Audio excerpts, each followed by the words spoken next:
Assalamu alaikum wa rahmatullahi wa barakatuh, mes chers frères et sœurs en islam.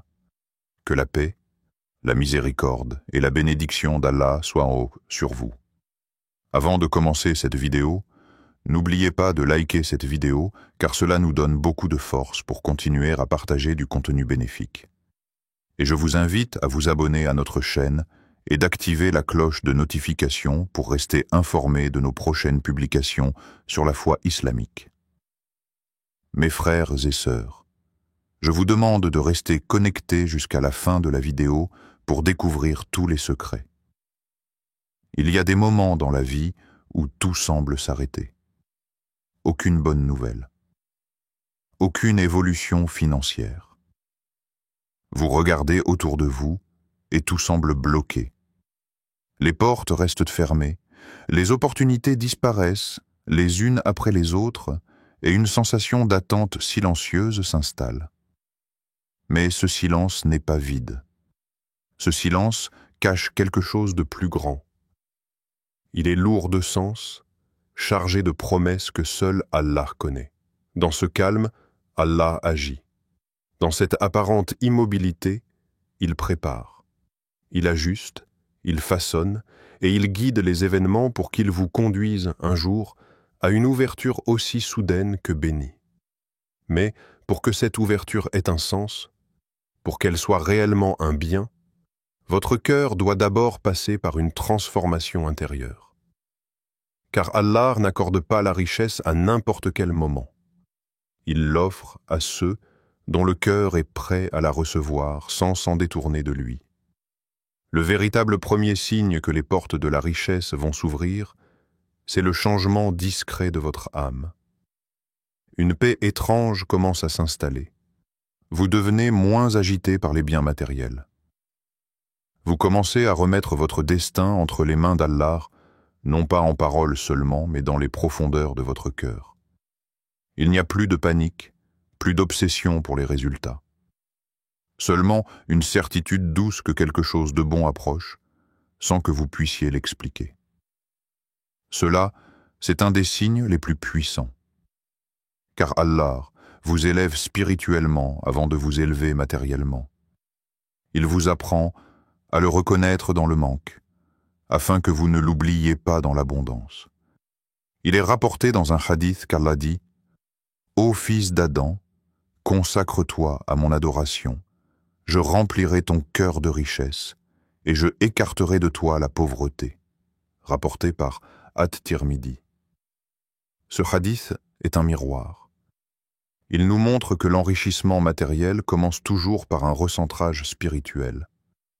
Quand vous commencez à adorer Allah, non pas par routine, mais avec le cœur, lorsque la prière devient un refuge plutôt qu'une obligation, c'est que vous êtes entré dans une nouvelle phase. Une phase où Allah regarde votre sincérité, où il entend vos doigts en pleine nuit, vos larmes silencieuses, vos silences lourds de confiance. Et puis, il y a ces moments où vous commencez à faire du bien autour de vous, sans attendre un retour. Vous aidez une personne, vous donnez de l'argent même quand vous en avez peu, vous souriez à un inconnu, vous pardonnez à ceux qui vous ont blessé. Ce sont des actes simples, mais qui indiquent un grand changement. Vous vous libérez de l'attachement excessif au dunya. Et Allah aime cela. Ce détachement, c'est le début de l'ouverture. Car Allah ne comble pas un cœur déjà rempli par l'amour du monde. Il comble celui qui l'a choisi, lui, en priorité. Tu remarqueras aussi qu'à cette période, des rappels arrivent vers toi sans que tu les cherches. Une vidéo, un verset, une phrase, un événement dans ta vie te pousse à réfléchir. Ce ne sont pas des hasards, ce sont des appels, des signes qu'Allah te prépare. Il dépose doucement dans ton cœur une conscience nouvelle, une lumière discrète mais persistante. Tu ressens que tu es en train de changer. Tu ne sais pas pourquoi, mais tu ressens le besoin de t'éloigner de certaines mauvaises habitudes, de certaines personnes, de certains environnements. Ce sont des purifications. Allah nettoie ton chemin avant de t'envoyer sa provision. Le Coran nous enseigne cela subtilement. Dans Sourate At-Talaq, Allah dit « Et quiconque place sa confiance en Allah, il lui suffit. » Allah atteint toujours son but. Allah a assigné une mesure à chaque chose. Sourate 65, verset 3. Ce verset nous rappelle une vérité profonde.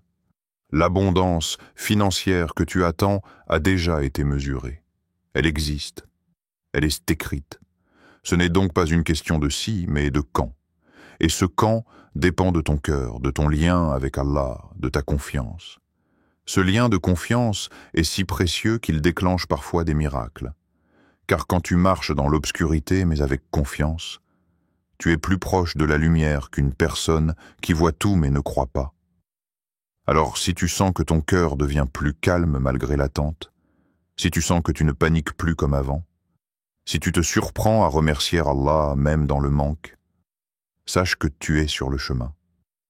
C'est ce calme, ce détachement, cette paix qui est le prélude à l'ouverture.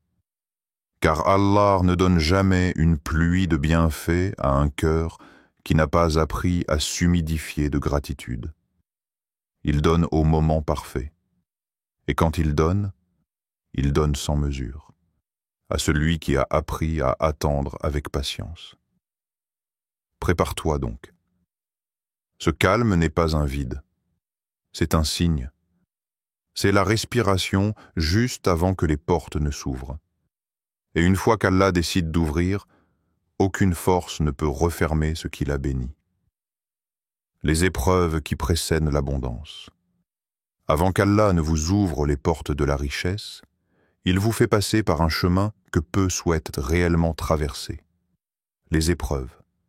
Ce sont elles qui façonnent votre âme, qui sculptent votre patience et qui révèlent en la vérité de votre foi.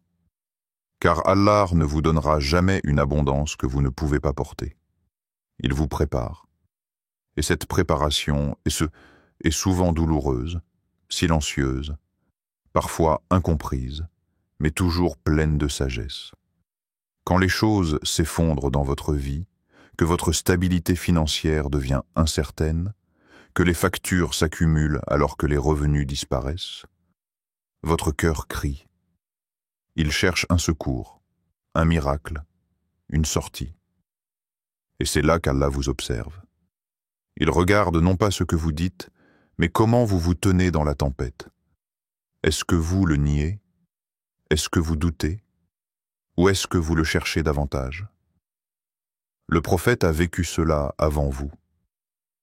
Avant l'ouverture de la Mecque, il a été rejeté, affamé, traqué. Et pourtant, il répétait « Ô Allah, je ne me plains qu'à toi ». Il savait que la douleur est une conversation secrète entre l'âme et son Seigneur. Toi aussi, lorsque l'épreuve te frappe, c'est parce que Allah veut que tu viennes à lui. Pas avec peur, mais avec confiance. Car ce que tu vis n'est pas un oubli de la part d'Allah. C'est une purification, une transition, un écrasement du faux en toi pour que jaillisse le vrai. Le Coran affirme cette vérité dans des termes profonds. Allah veut vous alléger les charges, car l'homme a été créé faible. Sourate An-Nisa 4:28. Il veut t'alléger, mais avant cela, il t'enlève ce qui t'alourdit. Parfois c'est une personne, parfois une illusion, parfois un confort trompeur.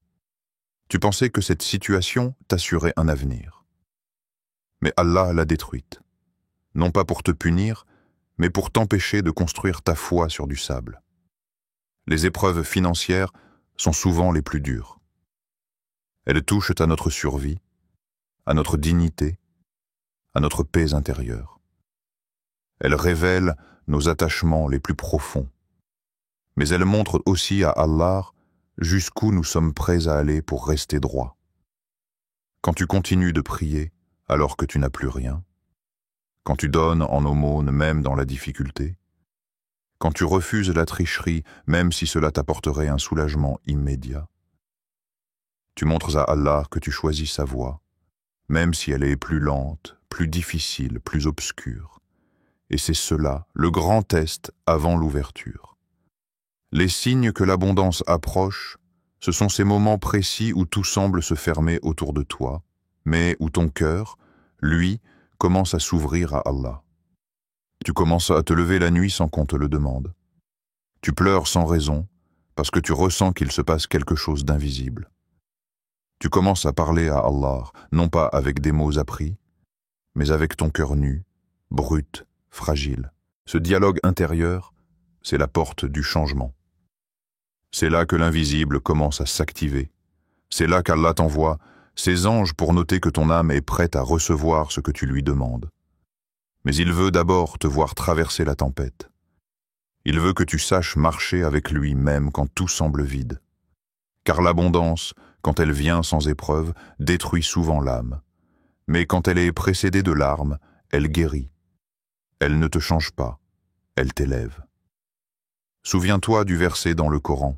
Et nous vous éprouverons certes par un peu de peur, de faim, de diminution de biens, de personnes et de fruits.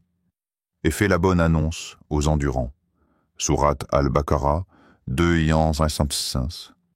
Allah t'annonce la couleur, il y aura des manques, mais il te donne aussi la réponse, la patience.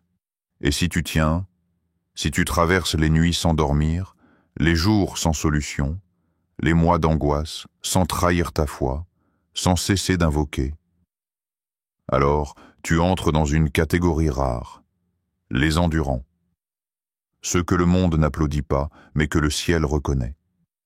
Car la richesse d'Allah ne descend pas au hasard. Elle descend au moment exact où tu es prêt à l'utiliser comme un moyen, et non plus comme une fin. Et ce moment, c'est souvent celui où, malgré la douleur, tu commences à dire « Ya Allah, je te fais confiance, même si je ne comprends pas ». C'est cette phrase silencieuse, dite entre deux sanglots, qui peut tout changer. Certains signes sont très particuliers. Tu perds une source de revenus, mais un apaisement étrange s'installe. Tu es rejeté d'un projet, mais un sentiment de libération t'envahit. Tu rates une opportunité, mais ton cœur dit « Ce n'est pas grave, Allah a mieux ». C'est cela, le langage du cœur qui s'aligne avec la volonté d'Allah. Et quand ce langage devient ton réflexe, tu n'es plus loin du moment où il dira à ses anges « Notez, mon serviteur est prêt, ouvrez les portes ». Et ces portes s'ouvrent parfois sans bruit. Une opportunité inattendue, une rencontre providentielle, une aide qui arrive comme tombée du ciel. Car Allah n'a pas besoin de logique pour donner. Il donne à qui il veut, au moment parfait, souvent après vous avoir brisé, pour mieux vous reconstruire. Ne vois donc pas ton épreuve comme une malédiction, vois-la comme une étreinte invisible. Car derrière chaque douleur se cache un cadeau que seuls les yeux du cœur peuvent percevoir. La richesse ne viendra peut-être pas sous la forme que tu as d'attend, mais elle viendra dans la forme exacte dont ton âme a besoin. Et quand elle viendra, tu comprendras pourquoi tu as dû pleurer autant, attendre si longtemps, perdre ce que tu pensais être essentiel. Parce que Allah ne t'avait pas oublié. Il te construisait. Il t'amenait à un niveau où tu ne rechercherais plus la richesse pour exister, mais pour servir. Et c'est là que l'abondance devient bénédiction. Quand ton cœur devient prêt, les portes s'ouvrent. Il y a un secret spirituel que beaucoup ne comprennent pas. Allah ne regarde pas l'état de ton compte bancaire avant de t'accorder l'abondance. Il regarde l'état de ton cœur. Car c'est dans le cœur que se manifeste l'intention véritable.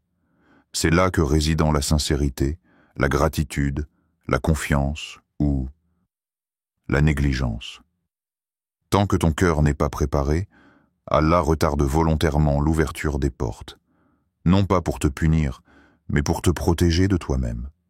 Car si la richesse t'est donnée avant que tu n'aies appris à t'en servir comme un moyen de proximité avec lui, elle peut devenir une fitna, une source de perdition.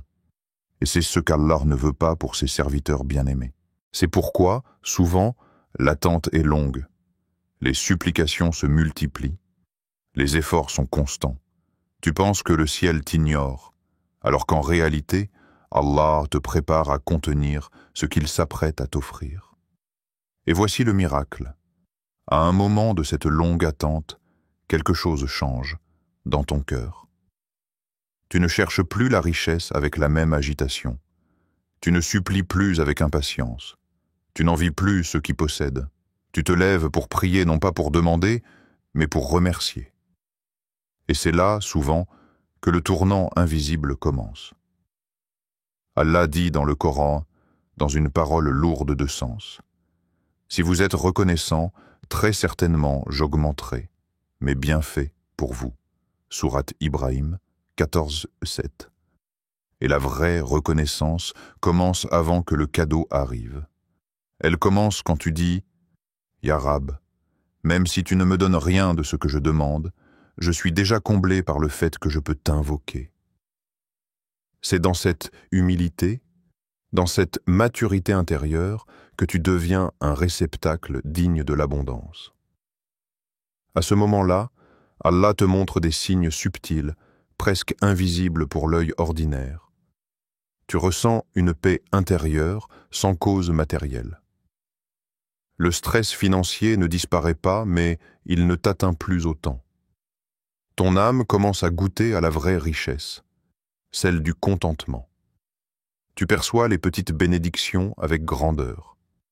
Un repas offert, une facture payée à temps, une aide imprévue deviennent pour toi des cadeaux immenses et non plus des droits. Ton lien avec Allah devient ton refuge. Tu n'es plus désespéré des moyens humains. Tu as appris à dire « Allah me suffit ». Et c'est là, dans ce calme après la tempête, que souvent les portes s'ouvrent. Mais attention, elles ne s'ouvrent pas toujours de manière spectaculaire. Parfois, c'est un chemin discret qui s'éclaire devant toi.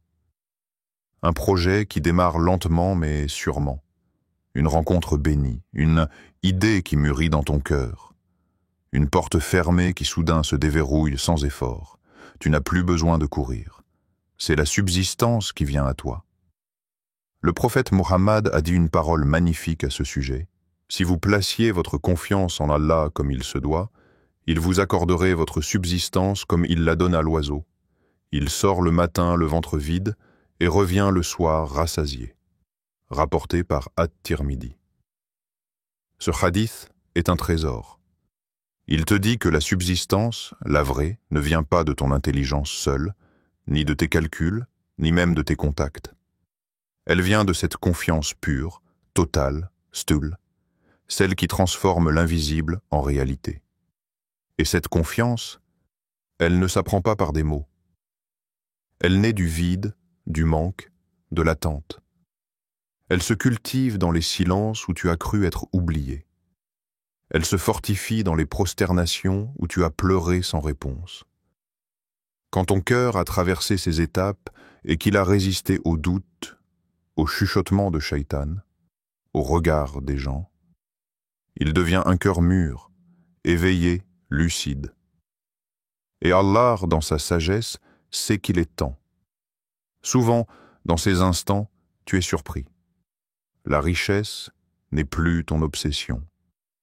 Tu te dis, que je sois riche ou pauvre, tant que j'ai Allah, je n'ai rien perdu. Et c'est cette posture du cœur qui attire l'abondance comme un aimant, car tu n'en es plus l'esclave. Tu es prêt à en être le gardien. Tu n'es plus consumé par le besoin de posséder, mais habité par le désir de partager. Et voilà pourquoi Allah retarde parfois ton succès. Parce qu'il veut que tu ne sois pas simplement riche, mais riche et humble, riche et généreux, riche et tourné vers lui. Alors, si tu ressens aujourd'hui cette transformation lente, cette paix douce malgré l'incertitude, ce lien qui grandit entre toi et ton Créateur, sache que tu es en train de franchir le seuil de l'ouverture. Les portes vont s'ouvrir, non pas parce que tu l'as exigé, mais parce que tu es devenu quelqu'un qui saura quoi en faire. La richesse, dans l'islam, est une responsabilité. Elle est un test. Et seuls ceux qui ont appris à faire confiance dans le vide sont capables de marcher avec dignité dans l'abondance. Quand Allah veut t'enrichir, il change ta destinée sans prévenir. Il arrive un moment où tu ne t'attends plus à rien. Et c'est là précisément qu'Allah agit. Il bouleverse les plans que tu avais faits et il ouvre des chemins que tu n'aurais jamais osé imaginer. Pas parce que tu l'as mérité, mais parce qu'il a décidé, dans sa miséricorde, que l'heure de ton soulagement est arrivée. Quand Allah veut t'enrichir, ce n'est pas une simple augmentation de chiffres sur un compte bancaire. C'est un changement de trajectoire complet, un retournement de situation qui défie la logique. Tu ne le vois pas venir. Tu n'as aucun contrôle dessus. Et pourtant, tout s'aligne. C'est comme si ton âme, après des années d'attente, de lutte, de patience, entrait enfin dans le temps de la réponse. Et ce moment ne se manifeste pas toujours avec éclat. Il peut commencer par un coup de téléphone inattendu. Un email oublié qui refait surface. Une idée que tu portes depuis des mois, voire des années, et qui trouve soudain sa réalisation. Il peut aussi prendre la forme d'un être humain, envoyé à toi comme une aide divine, au moment exact où tu n'en peux plus. Ce n'est pas toi qui précipite les choses. C'est Allah qui décide que l'instant est venu. Allah dit dans le Coran, dans une promesse divine puissante, « Et quiconque craint Allah, il lui donne une issue favorable et lui accorde sa subsistance par des moyens qu'il ne soupçonne pas. Et quiconque place sa confiance en Allah, il lui suffit. » Sourate At-Talaq, 65, 2, 3. Des moyens que tu ne soupçonnes pas, voilà le secret. L'abondance ne vient pas toujours parce que tu surveilles, mais souvent parce que tu ignores. Tu scrutes une porte, et Allah t'en ouvre une autre, totalement inattendue. C'est ainsi qu'il agit. Il t'étonne pour mieux t'enseigner. Tu comprends alors que la richesse n'est pas une destination, mais une conséquence naturelle de ta transformation intérieure. Tu n'es plus le même. Tu ne cherches plus à accumuler, tu cherches à construire. Tu ne demandes plus pour consommer, tu demandes pour servir. Et là, Allah commence à t'utiliser pour ses desseins. Il met entre tes mains de quoi nourrir d'autres ventres, soulager d'autres peines, habiller d'autres pauvretés. Car il voit que tu as compris. La richesse, si elle ne passe pas par toi pour atteindre les autres, elle s'accumule comme un poison dans l'âme. Et il y a un autre signe que tu entres dans cette abondance bénie. Tu n'as plus peur de manquer. Même quand les chiffres sont faibles, même quand les factures s'empilent, tu ressens cette sérénité étrange qui te dit « Allah ne m'a jamais abandonné, il ne commencera pas aujourd'hui ». Et cette foi, cette yaqin, cette certitude silencieuse, est en elle-même une richesse que personne ne peut voler. Elle vaut plus qu'un coffre plein d'or, car elle est le fondement même de ta stabilité. Quand Allah veut changer ta destinée, il t'éloigne parfois de ce que tu pensais être une bénédiction. Il ferme des portes brutalement. Tu pleures, tu protestes, tu ne comprends pas. Mais plus tard, tu te rends compte, s'il ne m'avait pas éloigné de cette personne, de ce travail, de ce projet, je n'aurais jamais été prêt pour ce qu'il m'a réservé. Ce que tu perds aujourd'hui est parfois le prix de ce que tu mérites demain. Et voici un autre secret. Allah peut accélérer ta subsistance lorsque tu accélères le bien. Lorsque tu dépenses dans sa voie même quand toi-même tu n'as presque rien. Lorsque tu choisis de donner sans attendre de retour. Car c'est dans l'acte de donner que tu brises la peur du manque, et c'est là qu'Allah intervient. Le prophète Mohammed a dit « La charité n'a jamais diminué une richesse », rapporté par Muslim. Parce que celui qui donne pour Allah, Allah donne pour lui. Et parfois, la richesse arrive sans que tu la réalises au début. Tu dors mieux, tu n'as plus de dettes, tes proches sont en paix, ton foyer devient un havre, tes projets avancent sans obstacle, tes prières sont remplies de douceur. Et tu te rends compte, je suis déjà dans l'abondance. Je ne l'ai pas vu arriver. Cette abondance ne crie pas. Elle ne fait pas de bruit, mais elle transforme tout ce qu'elle touche.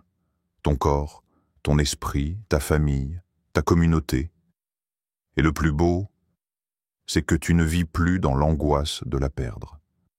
car tu sais que tant que ton cœur reste accroché à Allah, tout ce qui part reviendra autrement, et tout ce qui reste est un dépôt. Tu n'es plus un mendiant de la vie, tu deviens un acteur de la rahma d'Allah sur terre. Alors si tu es dans cette phase où tout semble se dénouer, où les choses commencent à s'ouvrir sans que tu comprennes pourquoi, ne cherche pas à tout expliquer.